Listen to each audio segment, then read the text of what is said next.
Bonjour à toutes et à tous, bienvenue sur Astroéthique, bienvenue dans cet espace que j'aime dédier en douceur, en conscience, aux énergies de chaque lunaison.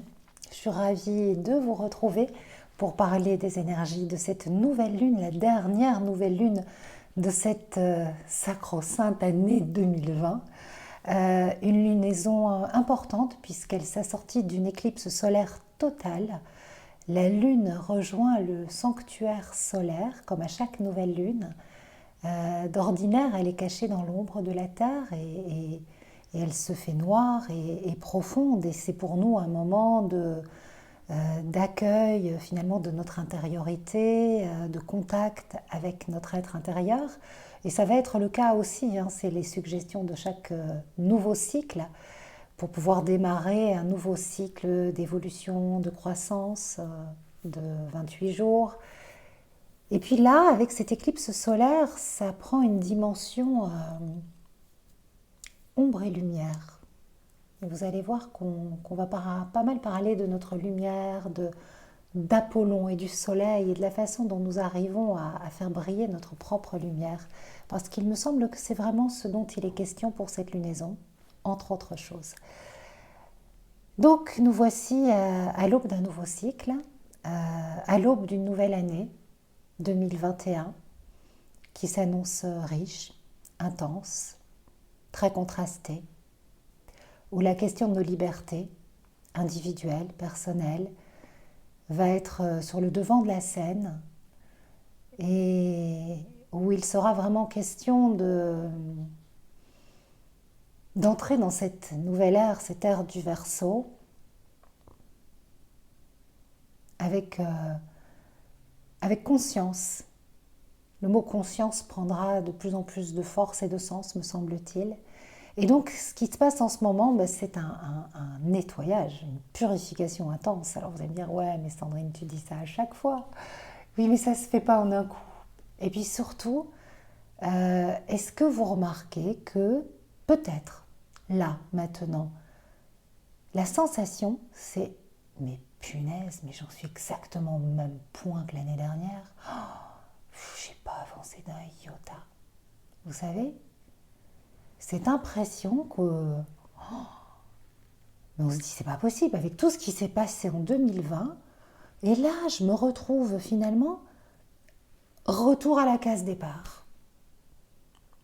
Ça, c'est l'histoire qu'on se raconte, la vilaine histoire que peut-être vous vous racontez. Si vous ne vous sentez pas concerné, vous attendez un petit peu, peut-être que vous allez vous sentir un peu plus concerné.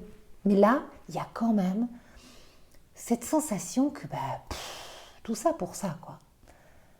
Alors, c'est à la fois vrai, parce que quand on est dans une période d'éclipse, généralement, on se retrouve avec le même dossier.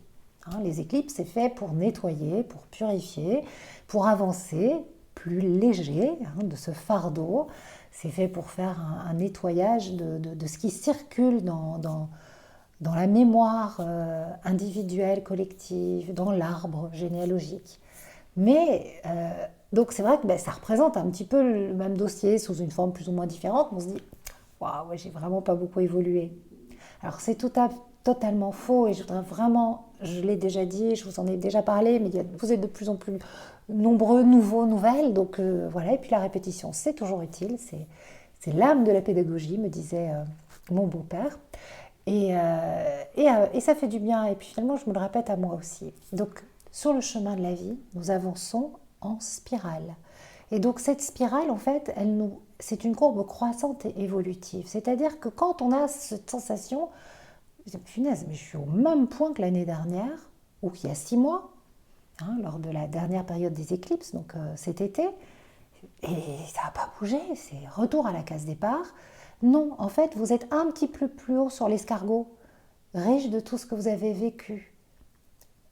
C'est un nouveau palier d'évolution, et accueillez d'abord ce qui se représente, ce qui semble non résolu et la douleur qu'il peut y avoir derrière, et puis courageusement, héroïquement, avec toute votre énergie solaire, ouvrez bien grand le chakra du cœur et allez à la rencontre de ce qui est prêt à être dissous un peu plus, qui se représentera forcément peut-être d'une autre façon. A priori, vous savez, voilà, c'est toute notre vie qu'on travaille quand même sur nous. Donc bon, là, il y a certains dossiers qui se représentent un petit peu à chaque fois, c'est le truc qu'on est venu bosser. Mais c'est pas parce qu'il se représente qu'on l'a pas réglé. On, on le peaufine, on y travaille autrement. On est riche de tout ce qu'on a fait jusque-là. Alors bien sûr, il y a des fois où ça se représente parce que on n'a rien voulu voir, on a fait je suis au courant de rien. Et donc forcément, là, ça nous pète à la figure. Donc ça, c'est tout à fait autre chose. Mais quand on fait un travail sur soi, et puis qu'on se dit, peut-être qu'il faut s'y prendre autrement. En tout cas, ne pas vivre ça comme un échec, comme je suis nulle, j'y arrive pas. Voilà, c'est non, non. Prenez bien conscience que voilà, notre âme nous envoie des flots d'énergie euh, à des moments précis. En ce moment, voilà, l'énergie de l'âme nous envoie beaucoup, beaucoup d'énergie parce qu'on en a sacrément besoin. Le plan divin aussi est à l'œuvre et nous envoie vraiment massivement de l'énergie. Et puis, il y a des moments où ça stagne, où il ne se passe rien, parce qu'en fait, c'est le temps que notre personnalité a besoin pour intégrer ces doses d'énergie puissantes. Et c'est dans ces moments-là, on est dans une forme de palier, et c'est pas qu'on ne bouge pas. C'est une phase d'intégration. Donc que vous soyez voilà, en pleine captation de toutes ces ondes divines ou en pleine stagnation, il y a une intégration, quoi qu'il arrive.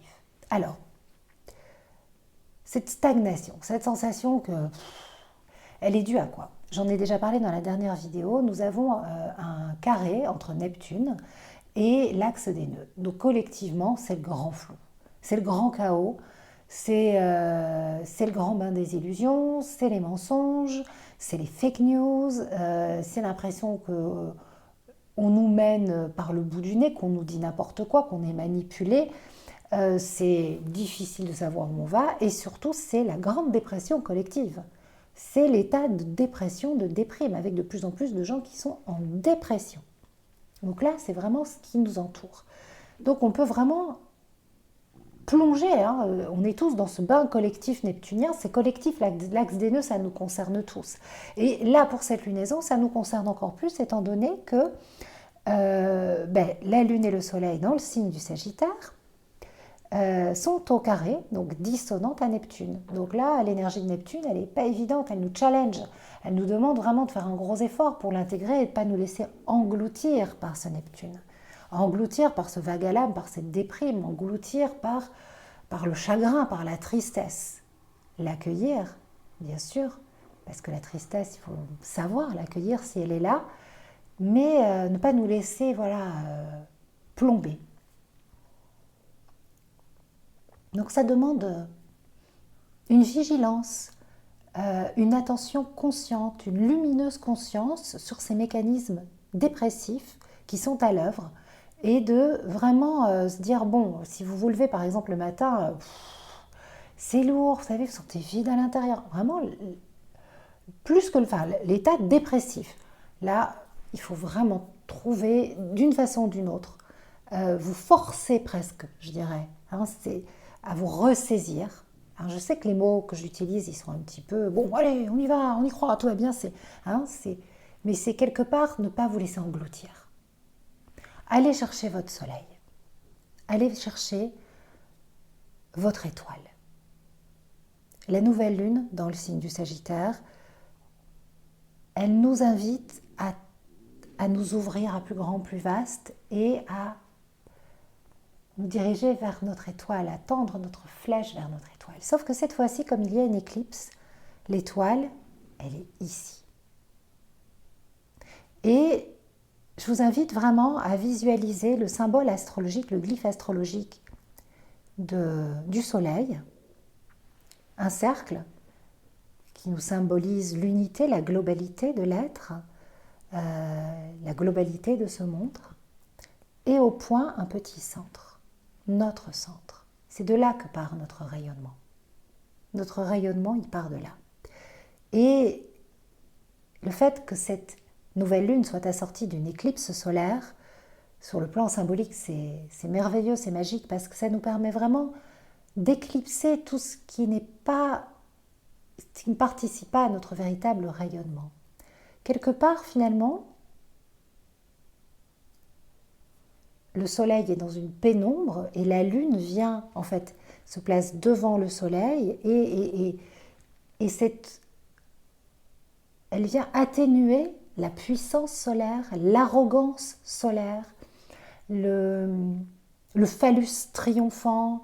Elle vient, voilà, elle vient ôter toute forme de pseudo-pouvoir à l'énergie d'Apollon. Donc, elle nous invite, nous, dans les endroits où notre soleil est dans une volonté de toute puissance, une volonté égotique de toute puissance, une illusion même de toute puissance. Illusion, c'est le bon terme, puisque Neptune vient dissoudre des illusions et Neptune est au carré du soleil. Donc une illusion de toute puissance, une illusion de centrisme égoïste, une illusion égotique. Waouh! Là, on en prend un sacré coup. Ou pas, c'est plus doux, mais en tout cas, c'est non. T'as pas les pleins pouvoirs et ça se passe pas comme tu l'imagines. Mais c'est extrêmement difficile parce que ça nous met face à notre impuissance. On se sent impuissant en ce moment et on l'est. On l'est déjà collectivement par ce qui se passe. On se sent quand même drôlement impuissant face à tous ces puissants de ce monde qui semblent tout décider. Et la question de notre puissance nous est puissamment posée, mais dans nos petits détails de la vie. Cette éclipse solaire, elle nous met vraiment en situation d'impuissance pour que nous révélions notre véritable puissance. Où se trouve cette vraie puissance? C'est quand on accepte avec humilité qu'on ne peut pas tout contrôler, qu'il y a des choses qui ne nous appartiennent absolument pas, qu'on ne peut pas donner d'ordre à la vie, qu'on ne peut pas faire à la place de l'autre, que déjà faire pour soi, c'est beaucoup. Et ça demande beaucoup d'humilité, beaucoup d'acceptation. Dans nos rôles de parents, par exemple, que voilà, c'est pas nous qui pouvons faire à la place de nos enfants, c'est pas nous qui pouvons être heureux à leur place. Ils ont leur propre chemin, nous sommes là pour les accompagner. Vraiment, c'est de sortir de cette volonté apollonienne de tout régenter, de tout contrôler, d'être l'autorité et d'être au centre de tout et de croire que tout nous appartient et que tout dépend de nous. C'est une illusion, une grande, grande illusion de l'ego. C'est vraiment l'illusion du soleil auto-centré. Et elle est bien naturelle, mais l'éclipse solaire, ça vient vraiment nettoyer ça. Et puis surtout, donc du coup, ça met le soleil en fragilité. Ça révèle quoi? Ça révèle nos ombres. Et nos ombres, c'est douloureux. Et donc il y a ce jeu de cache-cache entre l'ombre et la lumière en ce moment qui est très fort, avec la tentation de dire que les forces de l'ombre sont à l'œuvre et qu'il faut les combattre. Personnellement, et ce n'est que mon avis, je pense clairement que ce combat est vain. Ça ne sert à rien, on ne peut pas les combattre, les ombres, on ne peut que les éclairer. Leur apporter de la bienveillance, de la douceur, nous observer sans nous évaluer, apprendre à nous connaître vraiment. Et ça demande beaucoup de sagesse, beaucoup de patience. Éclairer l'ombre, c'est tout un chemin. Et le mot bienveillance est très important parce que si on commence à pourchasser l'ombre et à la combattre, on utilise finalement l'énergie du mental inférieur et donc on donne encore plus de force à ces forces qui nous engloutissent et qui nous détruisent. Il n'y a pas de combat. La vie n'est pas un combat. Vivre, c'est tout un art. Vivre, c'est tout un art et c'est tout sauf un combat. Et cet art, c'est la vie nous l'enseigne en ce moment avec tout ce qui se passe et plus que jamais nous devons vraiment nous rappeler que vivre c'est tout un art et que nous sommes des artistes, des explorateurs de la vie et révéler peut-être ce grain de folie artistique en nous pour communier avec la vie. Alors effectivement, ce jeu d'ombre et de lumière, ce combat contre l'ombre, il y en a une, c'est l'astéroïde Pallas, Athéna, qui est rentrée dans le signe du Verseau. en pionnière, avant-gardiste. Elle ouvre le bal avant que Saturne et Jupiter ne la rejoignent le 21-12, là pour ce portail incroyable qui arrive.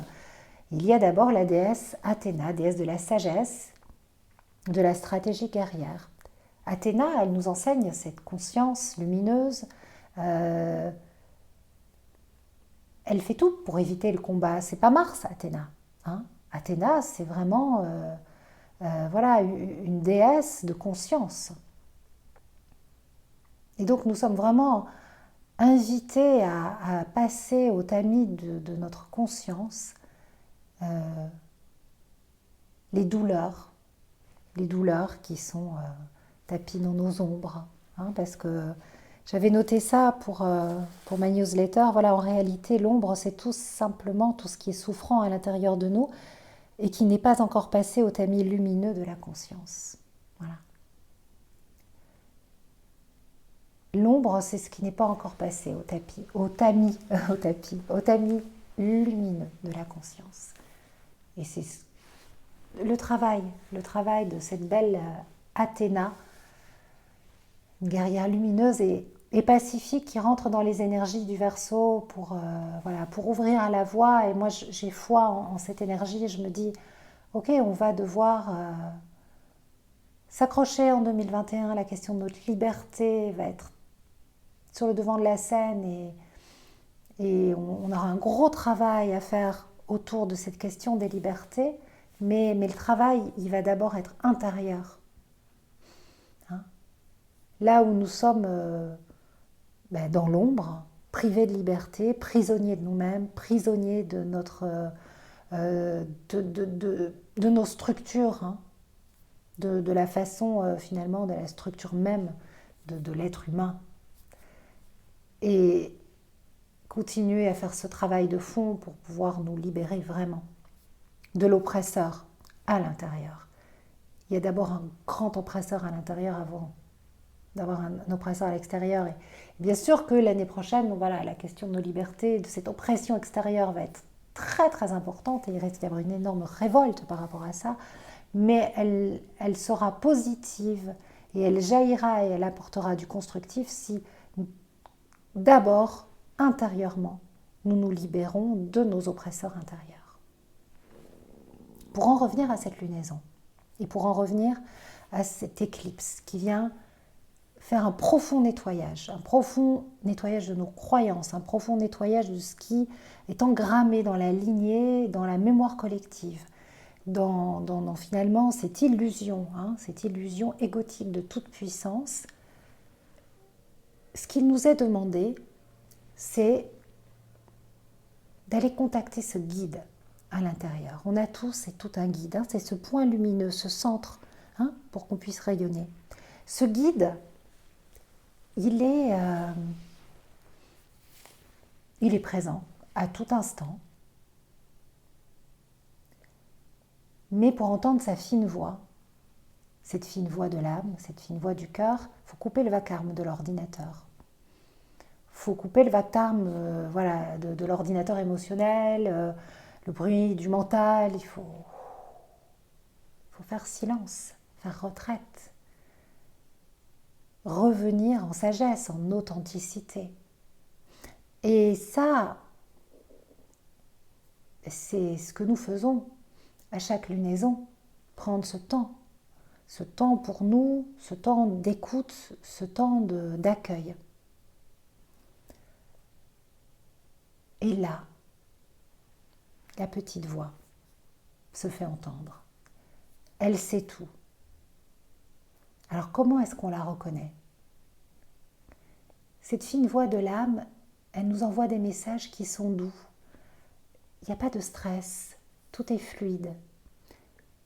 Comment faire la différence entre une intuition, qui est un message envoyé par l'énergie divine, par le cœur, par le maître à l'intérieur, c'est tout doux, c'est fluide, il n'y a pas de combat.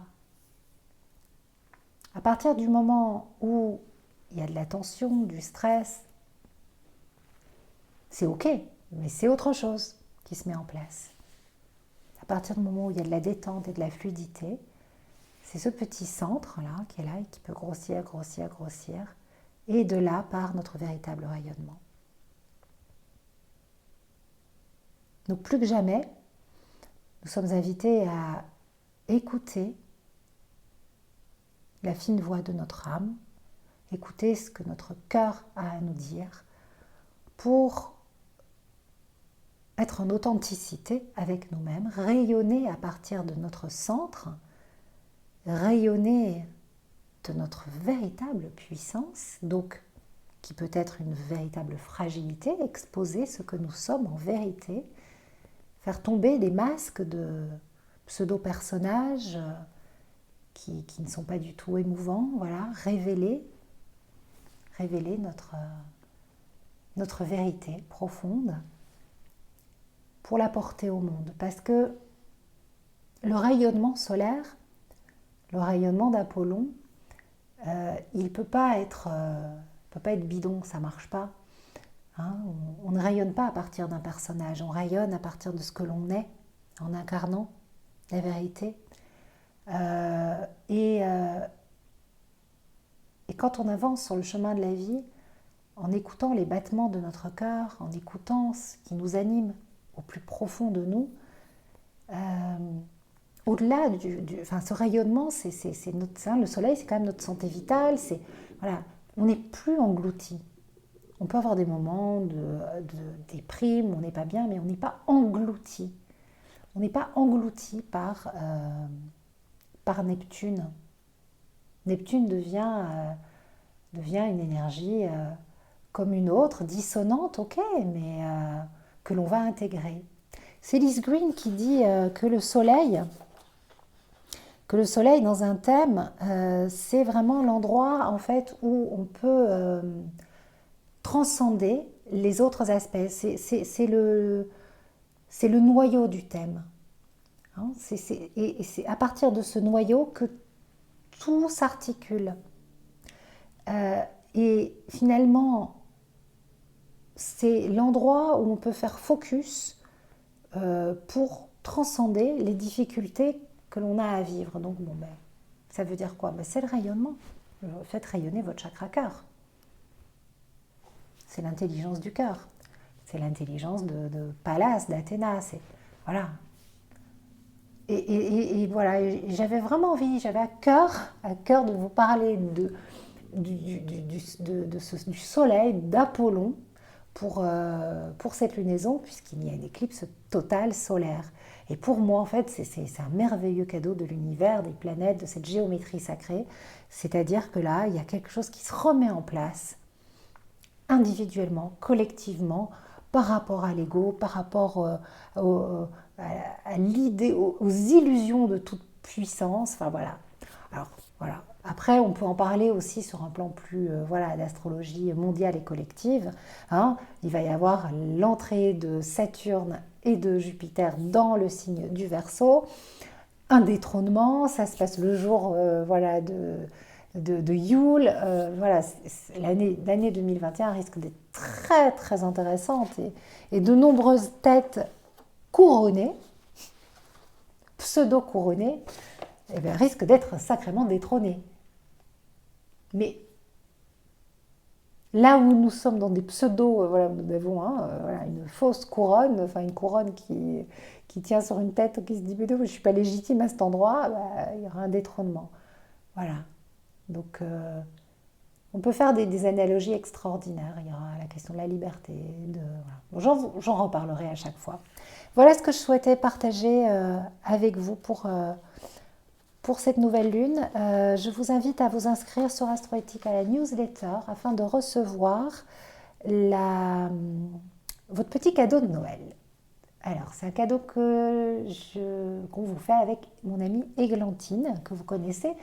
Si vous avez fait les méditations, les voyages divins, le voyage divin avec Gaïa qui est à l'œuvre en ce moment dans l'énergie du Sagittaire. Donc dans le Moon Journal édition 2021, nous avons concocté, pensé, imaginé, et c'est Églantine qui les a écrits, de très très beaux voyages sensoriels pour aller dans le corps à la rencontre de chaque nouvelle lune. Donc la première lunaison, ça sera le 13 janvier, si je ne me trompe pas. Mais on s'est dit qu'on allait vous proposer déjà un petit live sur mon compte Instagram le jour de la nouvelle lune. Donc si vous avez Instagram, connectez-vous à 15 heures, mais ça sera en rediffusion sur mon IGTV. On fera une méditation en direct. Ceci dit, Églantine l'a enregistré et tous les mois, on vous mettra un nouveau voyage sensoriel à disposition. Il faudra tout simplement être inscrit à la newsletter pour le recevoir et en bénéficier. Comme c'est un voyage sensoriel, on vous expliquera ça dans le live, le but c'est vraiment de le faire, de le répéter, de le faire pas qu'une fois. Plus vous le ferez, plus il y a une nouvelle énergie qui va se mettre en place. Moi, ça fait longtemps que je connais Églantine, ça fait 7 ans maintenant, je pense. 6 ou 7 ans. Et je me rappelle de toute une période où j'allais chez elle, je prenais une tasse de thé et elle m'a souvent fait partir en voyage. Voilà, c'est une grande puissance. Donc je suis très heureuse de cette jolie co-création et de pouvoir qu'on puisse vous offrir ce petit cadeau pour chaque lunaison. Donc en tout, il y aura 13 méditations cadeaux. Et la première, c'est là maintenant pour cette nouvelle lune de clôture de cycle. C'est celle qui nous prépare au nouveau cycle. Et l'axe de ce voyage sensoriel, c'est vraiment de retrouver notre vraie puissance. Voilà. Eh bien, vous savez tout.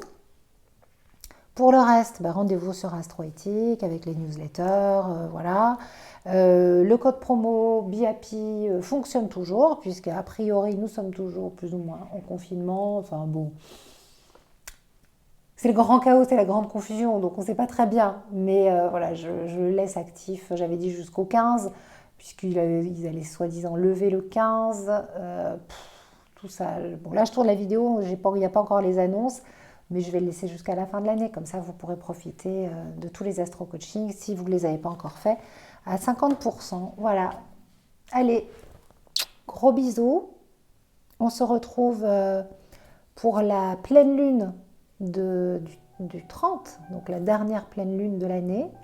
Donc je vous souhaite un beau portail de Yule. Je ferai peut-être un accompagnement en guidance audio. Et puis de très très belles fêtes de Noël avec beaucoup de joie, de paix et d'amour dans votre cœur.